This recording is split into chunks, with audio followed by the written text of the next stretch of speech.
오늘 이 아침에도 우리가 조엘 오스틴 목사님, 조엘 오스틴 미국에서 최고 큰 교회 목사님이신데 조엘 오스틴 목사님의 명저 믿음의 힘, 긍정의 힘에 대해서 나누고 계십니다. 한번 따라합시다. 믿음의 힘. 성경은 말이죠. 믿음이 얼마나 위대한지. 다른 거 부족해도 믿음만 있으면 모든 걸 할 수 있다고 이야기합니다. 그래서 성경은 이렇게 이야기합니다. 히브리서 11장 6절에 하나님이 기뻐하시는 게 뭐냐? 믿음이 없으면 하나님이 기뻐할 수 없다고 그랬어요. 믿음이 있는 자만이 하나님께서 기뻐하시고 이렇게 이야기합니다. 하나님께 나와서 예배하는 자는 하나님이 반드시 계신 것과 그분을 찾는 자에게, 그분께 예배하고 기도하고 찬양하는 자에게 상 주신 이심을 믿어야 할지니라. 이 시간에 우리 하나님께서 함께 하시는 줄 믿습니다. 우리 예배를 받아주실 줄 믿습니다. 여러분의 기도도 받아주실 줄 믿습니다. 상 주신님, 상이라고 하는 것은 뭐냐면 좋은 것 주신다는 거예요. 최상 것을 주신다는 거예요. 성경은 또 이렇게 얘기합니다. 예수님께서 이렇게 이야기하셨죠. 마가복음 9장 23절 할 수 있거든이 무슨 말이냐? 믿는 자에게, 정말 하나님 믿는 자에게, 예수님 믿는 자에게는 능치 못하심이 없느니라. 능치 못하심이 없다는 건 뭐냐면 모든 것을 가능케 할 수 있다고 이야기하고 있는 것입니다.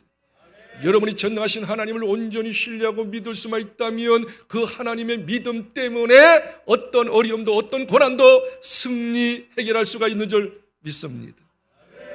예수님께서 말입니다. 나사로가 죽었어요. 죽음 무덤 앞에 오셔서 벌벌벌 떨고 있고 울고 있는 그 모든 사람을 향해서 이렇게 얘기합니다. 나 잘 봐라.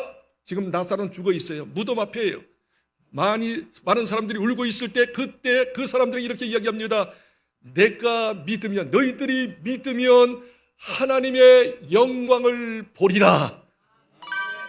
잘 모르시는 것 같은데 다시 이야기하겠어요. 지금 나사로는 죽어 있어요. 무덤 앞에예요. 사람들이 울고 보고 난리예요. 그때 예수님께서 울고 있는 모든 사람을 향해서 말하기를 너희들이 믿으면, 나를 믿으면, 내가 죽은 자를 살릴 걸 믿으면, 나를 온전히 신뢰하면 하나님의 영광을 보리라. 여기서 영광이라고 하는 것은 히브리어 세키나입니다. 세키라고 하는 것은 하나님의 임재, 하나님의 일하심을 보리라. 하나님께서 역사하심을 보리라.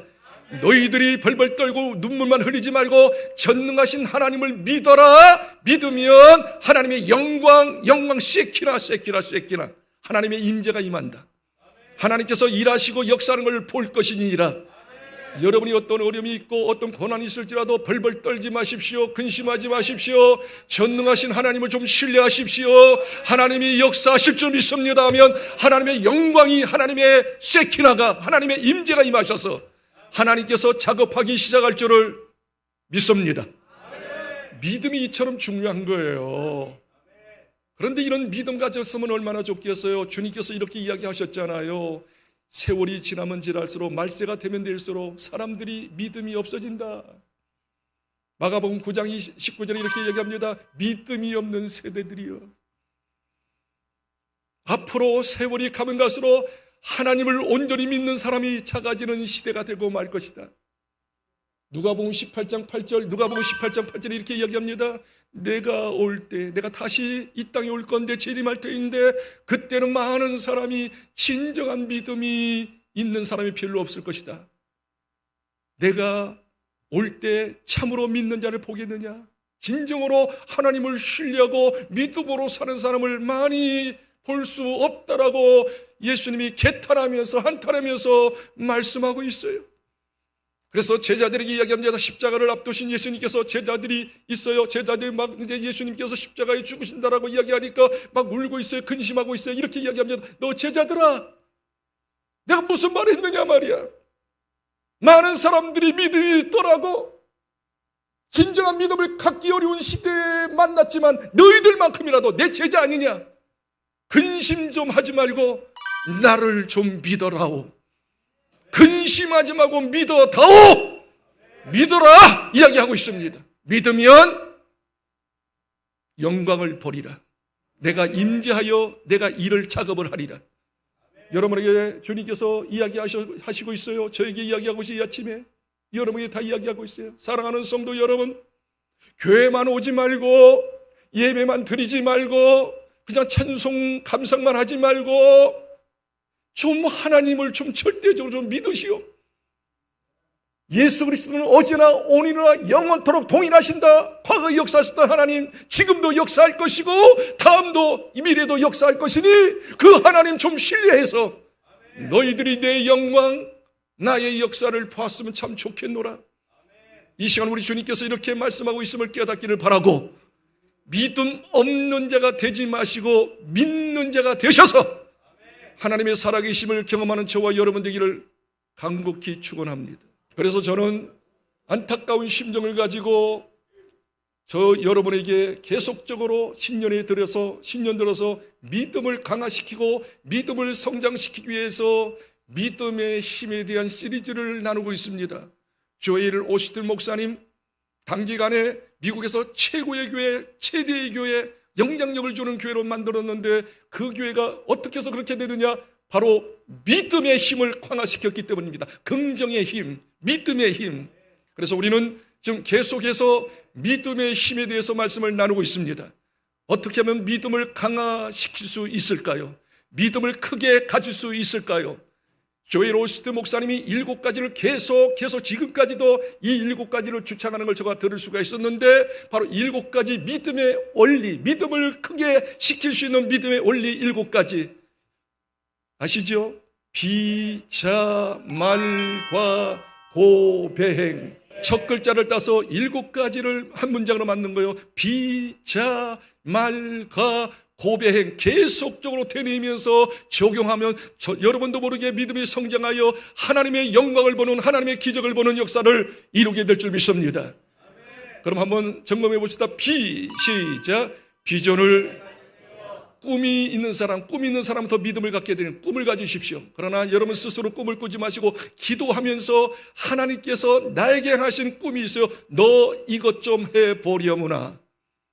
하나님께서 내 마음속에 꿈을 주는 게 있어요. 빌립보서 2장 13절에 소원을 두고 행하신 하나님이 꿈을 두고 행하신 하나님, 꿈을 돌라고 기도하면 하나님께서 여러분이 행하셔 주시는 꿈을 꿀 수 있을 겁니다. 그 꿈만 있다면 믿음의 사람이 될 수 있습니다.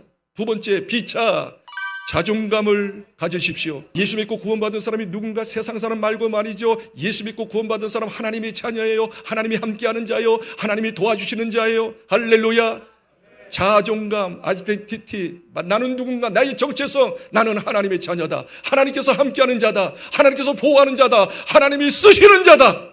나는 영생을 얻는 자고 천국이 될 것이며 주님과 더불어 영원히 살 자다. 이 엄청난 자존감, 자기의 정체성 알면 믿음이 더 강해질 수 있습니다. 세 번째, 말을 잘 하십시오.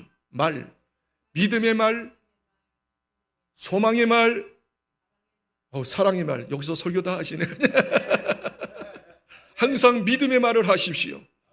소망의 말을 하십시오. 사랑의 말을 하십시오. 그리고 저번 주에 제가 말씀드렸죠. 따라합시다. 감사의 말.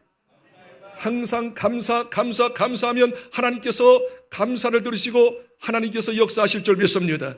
감사로 제사를 드린 자가 하나님을 영화롭게 하나니 그 행위를 옳게 하는 자, 감사를 계속하는 자가 구원을 본다, 기적을 볼 수 있느니라 말씀하셨습니다. 감사의 말을 하셔야 합니다. 오늘은 네 번째, 따라합시다. 과거의 장벽을 깨뜨리십시오. 오늘은 정말 중요한 과거의 장벽을 깨뜨려야 합니다. 좀 이따 말씀드리겠어요.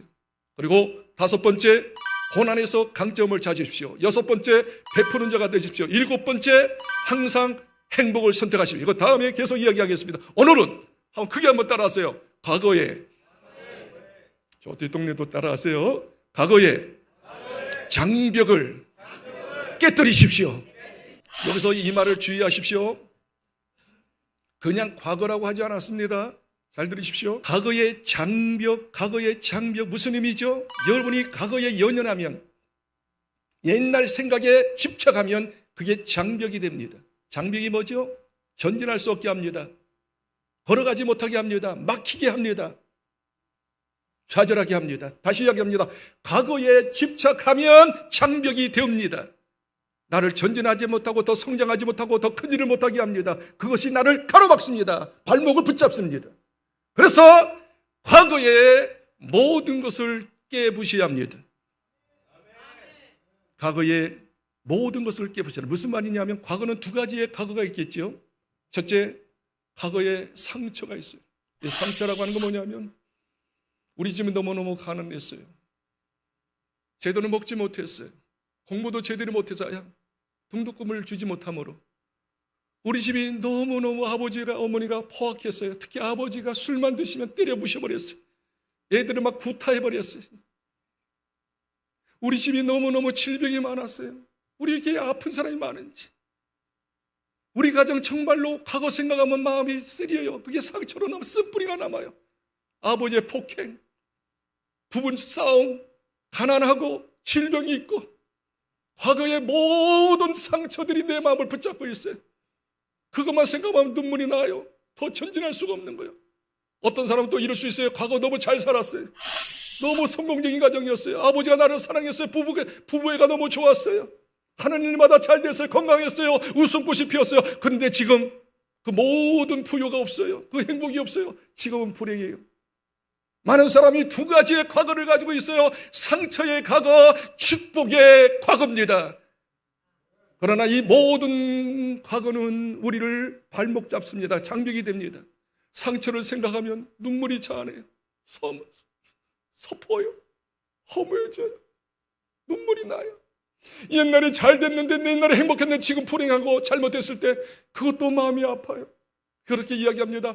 그때가 좋았는데, 과거가 좋았는데, 항상 과거 이야기. 지금 별볼이 없다는 거예요. 과거에 잡힌 사람, 과거에 장벽으로 부딪히는 사람들은 결과적으로 어떻게 되는지 아십니까? 허무하고 허전하고 눈물만 나니까 나도 모르게 술 먹고 담배 피고 오락하고 게임하고 어떤 사람은 낚시로 가더라고. 낚시 가고 등산 가고. 그래도 마음을 억누를 수 없어요. 그 고통과 아픔이 계속 일어나는 거예요. 그러면 결국 우울증이 걸리고 마침내는 이 세상 살 필요 없다. 의미가 없다. 마지막으로 뭐냐면 하면 안 되는데 자살까지 시도할 수가 있단 말이지. 결국 과거에 어떤 생각이든지 좋든지 나쁘든지 모든 생각을 하게 되어지면 그것이 장벽이 됩니다. 부딪힙니다. 절망이 되고 좌절이 됩니다. 그리고 중독에 빠집니다. 그리고 극단적인 선택함으로 이 세상 사람이 안 되는 경우가 많이 있습니다. 그 예를 저희 작은아버지 이야기하면 조금은 이해가 될 거예요. 우리 작은아버지는 멋쟁이였어요. 저희 아버님이 지금 91세인데 3살 터울이니까 살아계시면 98세 정도 됐어요. 근데 76세에 돌아가셨어요. 76세. 빨리 돌아가셨어요.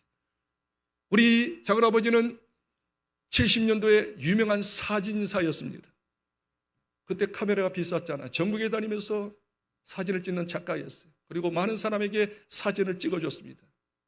그런데 이거 가지고 돈을 모을 수 없다고 생각해서 어느 정도 돈을 모으고 난 다음에 80년도 초반에 수원으로 내려오셔서 권성구 수원으로 내려오셨어요. 그래서 있는 돈 가지고 처음에는 뭐 게임장도 하고 여러 가지 했는데 마침내 뭐 했느냐 하면 모텔을 하나 지었어요. 모텔, 여관, 모텔을 지었어요. 있는 돈 다 모아가지고 빚져가지고 그 지역에 그때는 한 35년 전에 그 지역에 그 모텔, 좋은 모텔이 별로 없었어요. 아주 최고 좋은 모텔을 지은 거예요. 그러니까 그쪽으로 사람들이 굉장히 모았어요. 돈을 많이 벌었어요. 그리고 20년이 지났습니다. 돈을 아주 쏠쏠히 벌고 살만하고 괜찮았는데 한 20년이 지난 지금부터 10몇 년 전에 그 주변에 말입니다. 발전이 되면서 모텔, 더 좋은 모텔을 막 짓는 거예요. 작은 미니 호텔이 막 지어지는 거예요. 손님들이 어떻게 20년 이상 구질구리한 모텔로 들어오지 않고 작은아버지 모텔로 들어오지 않냐고 모든 사람들이 여기 새로운 지은 대로 작은 호텔로 들어갑니다. 그 CCTV로 다 보는 거예요. 다 보이잖아요. 어디로 가는지 사람들이. 볼 때마다 마음이 찢어지는 거예요. 옛날에 잘 됐는데. 옛날에 모든 손님이 우리에게 왔는데 손님이 빼앗긴다라고 생각이 드니 마음이 미어지는 거예요. 수입이 별로 없는 거예요. 그러다 보니까 술, 담배를 거의 안 하신 양반인데 그냥 술을 대하고 담배를 막 2각씩, 3각씩 피우시고 막 정신없는 거, 허우적거리는 거예요. 그리고 우울해져. 항상 창백해진 거예요. 어느 날 아침에 우리 작은 어머니가 아직 작은 아버지가 일어날 때가 됐는데 이상하다 하고 문을 확 안방을 열어보니까 작은 아버지가 심장마비로 돌아가셨어요. 신경을 쓰다가 결국 심장마비 돼서 돌아가신 거예요. 나는 그것을 보면서 그때 살만했거든요. 20년 동안 돈 잘 벌었어요.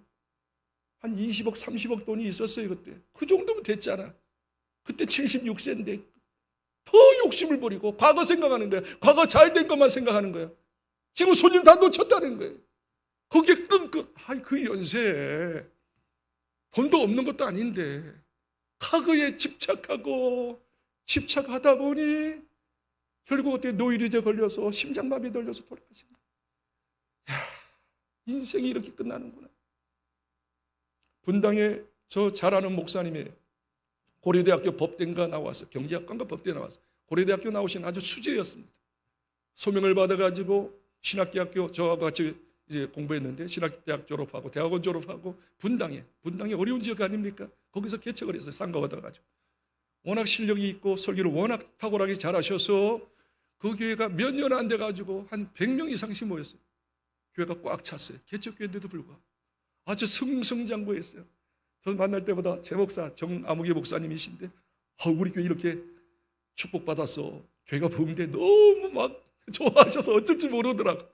저는 부러워 죽겠어요. 아유 감사하다고 하면서 좀 배도 좀 아팠습니다만은 하여튼 열심히 이 양반이 목회하면서 아주 승승장구 잘했어요. 그런데 주축이 되는 집사님 몇 분이 목사님하고 이렇게 의견이 잘 안 맞아가지고 다른 데로 가버렸어요. 교회를 떠나버렸어요. 그래서 그 가족들이 딸린 가족들이 워낙 많아가지고 100여 명 모였는데 30명 남고 70명이 다 뿔뿔이 헤어져요. 100여 명 이상 모이는 교회가 30명으로 다운되고 또 중추적인 사람이 안 보이니까 목사님이 그때부터 스트레스를 받고 우울증이 걸렸어요. 우울증 약 먹고 막 다니고 그랬는데 근데 지금 꽤 됐거든요. 몇 년이에요. 지금 거의 7, 8년 이상 됐는데 지금도 회복 못하고 그냥 끙끙하고 내가 그 전에 보니까 말이죠. 식사를 하는데 제대로 식사를 못해. 넋이 나간 사람처럼 정신이 나간 떨어 그냥 떨면서 사모님하고 제대로 일하기도 못하고 말이죠. 완전히 세상 말로 상병신이 돼버렸어요. 내가 그걸 딸 보면서 계속 옛날 생각하는 거예요. 옛날 그 부흥됐던 옛날 열심히 일했던 그 집사님들 생각 그거 없잖아요 지금. 그리고 과거 생각하고 피폐해지고 피해식 가져가지고 우울증이 걸려가지고 그렇게 똑똑한 고려대학교까지 나온 양반이 설교 참 잘하고 키도 크고 모든 면에 탁월했던 목사님이 과거에 집착하니까 아무것도 못하더라고. 여러분은 혹시 어떻습니까? 괴롭지요? 옛날 과거 생각하면 괴롭죠. 힘들죠. 그렇기 때문에 우리는 이 찬송을 늘 불러야 해요. 괴로울 때 주를 보라. 이 찬송 한번 불러볼까요? 그리고 과거를 좀 잊어버렸으면 좋겠어요. 과거를 좀 깨부시기를 바랍니다. 우리 한번 찬양하십시오. 주님을 바라보시고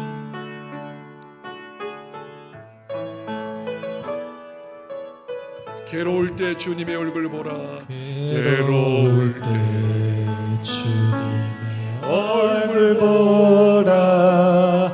평화의 주님 바라보아라. 세상에서 시달린 친구들아 위로의 주님 바라보아라. 눈을 들어 주를 보라. 내 모든 염려 주께 맡겨라. 슬플 때 주님의 얼굴 보라. 사랑의 주님 눈을 들어 주를 보라. 호령 눈을 들어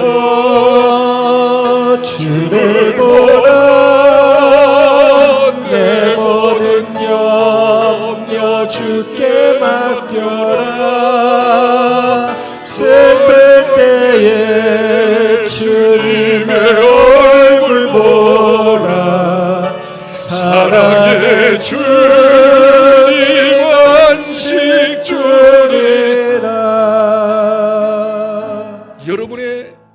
과거의 장벽들, 상처들, 옛날에 좋았는데 지금은 형편없을 때 그 괴로움들, 과거의 장벽을 어떻게 하면 초계같이 깨부실 수가 있을까요? 오늘 성경은 이렇게 이야기합니다. 너희들이 장벽에서, 과거의 장벽에서 허적거리면서 전진하지 못하고 더 축복을 받지 못하는 이유, 그 장벽을 깨부시하는데 이렇게 하고 보내구나. 나 하나님을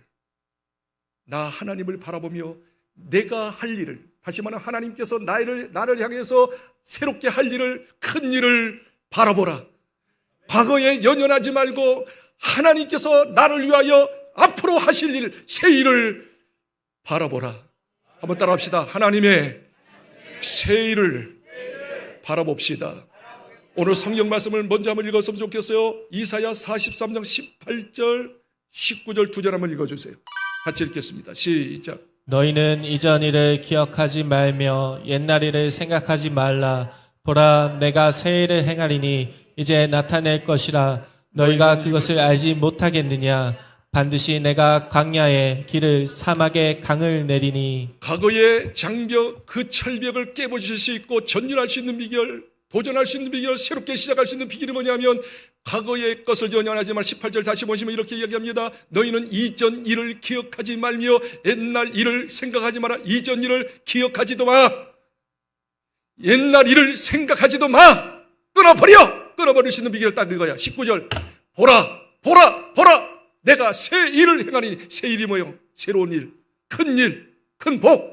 너에게 행하신 계획이 있어, 좋은 계획이 있어. 그 계획을 이루리라. 하나님께서 좋은 걸 주실 것을 바라봐라. 새 일을 바라보라.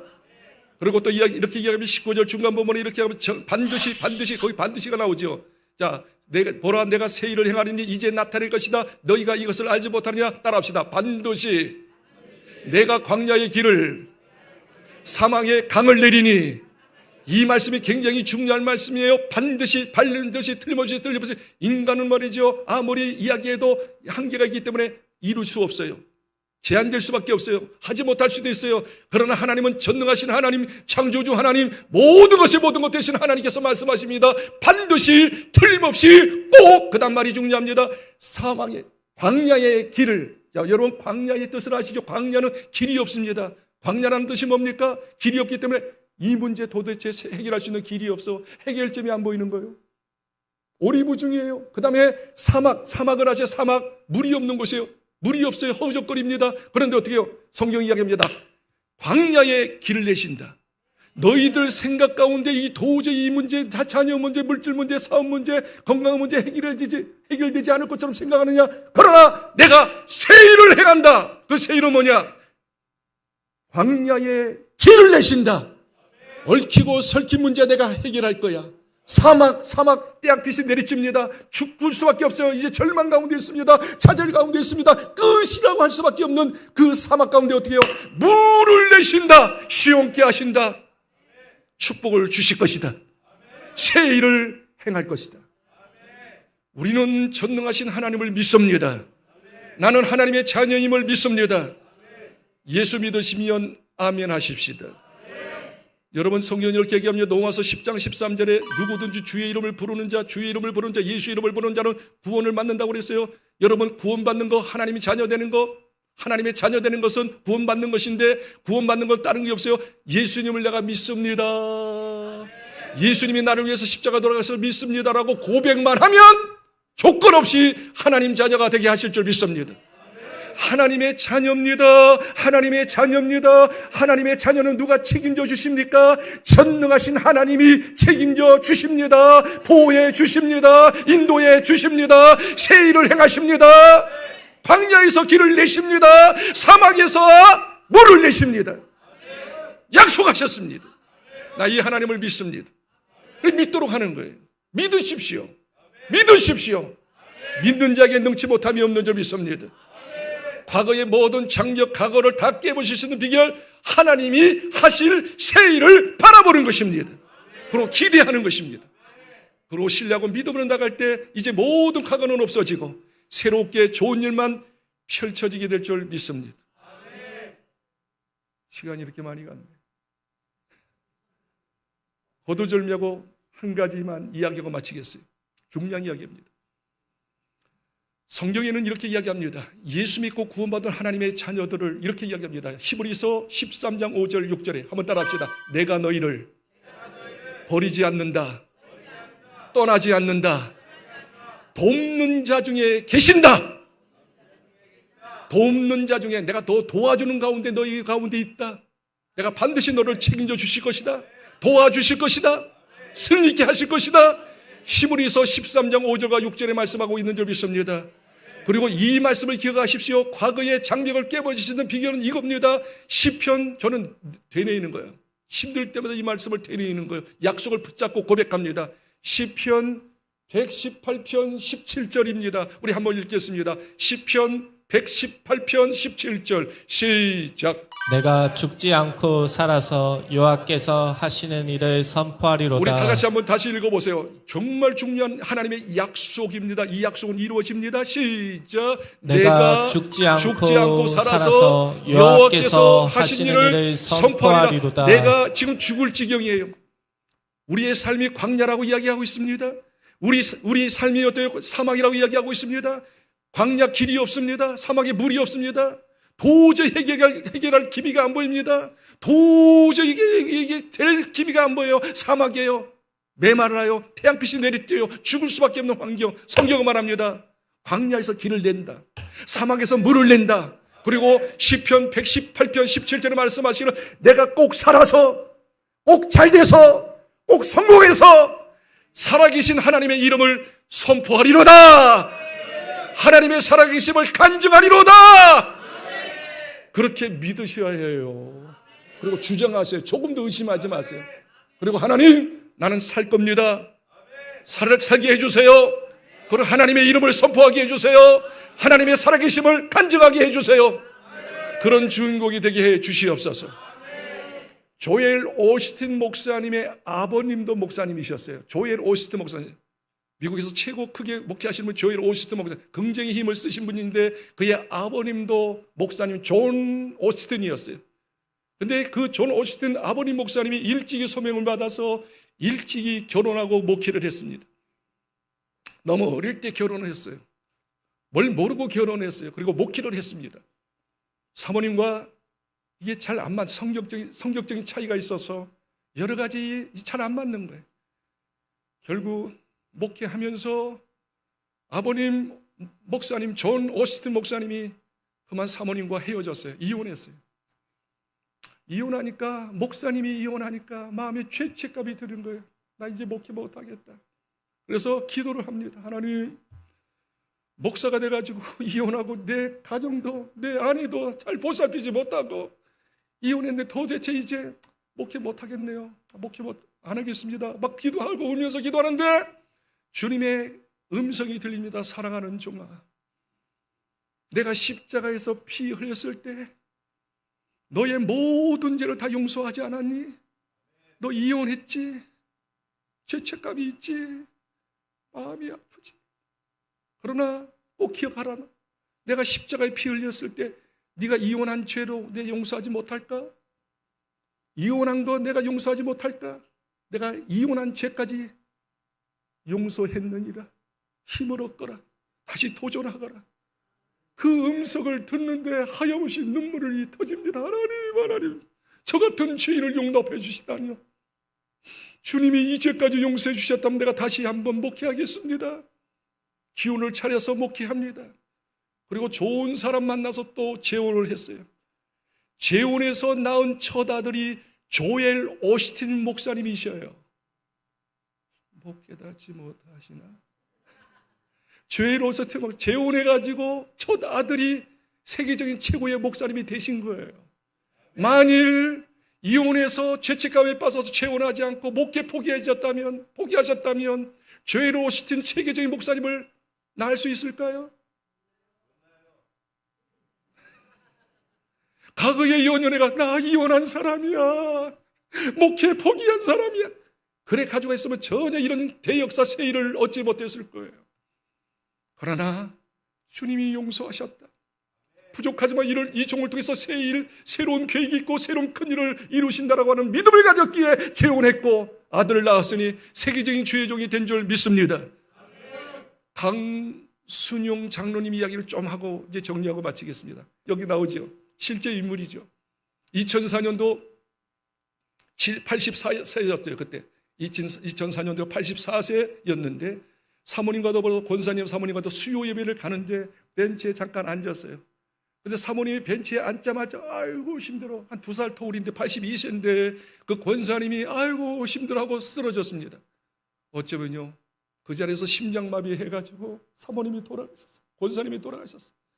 60년 동안 사셨는데 어쩌면 그분이 이야기하는 거예요. 강순용 장로님이 고백한 거예요.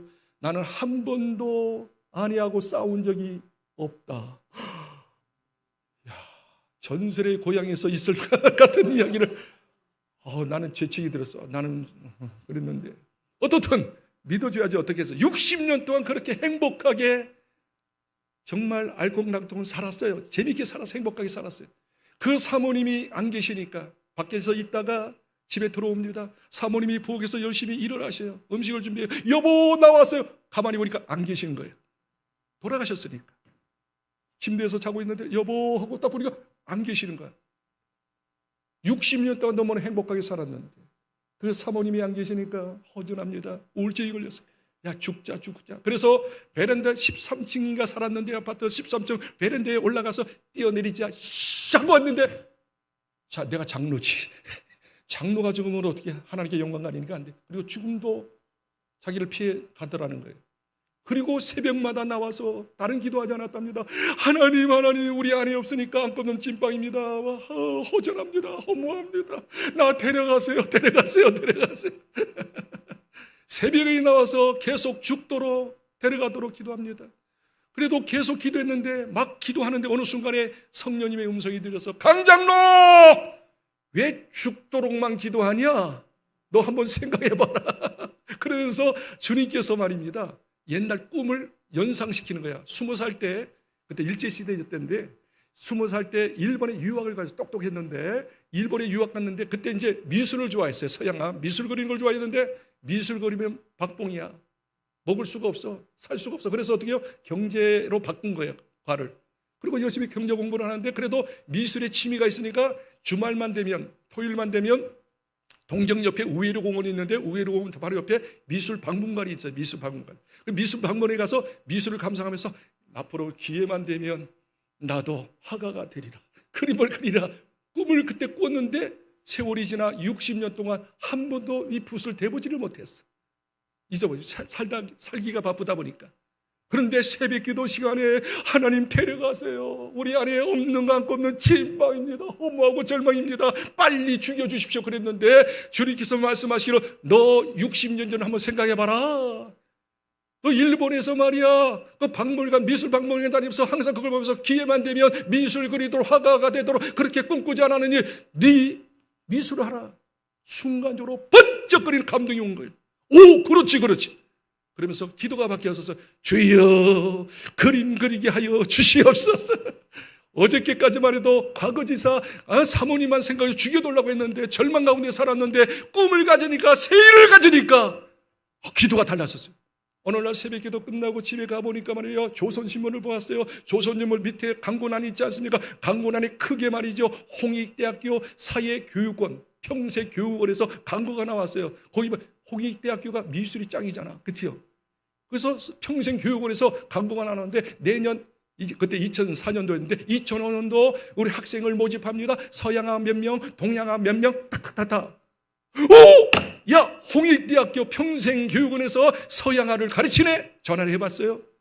그 받는 사무원이 뭐라고 하는지 알아요?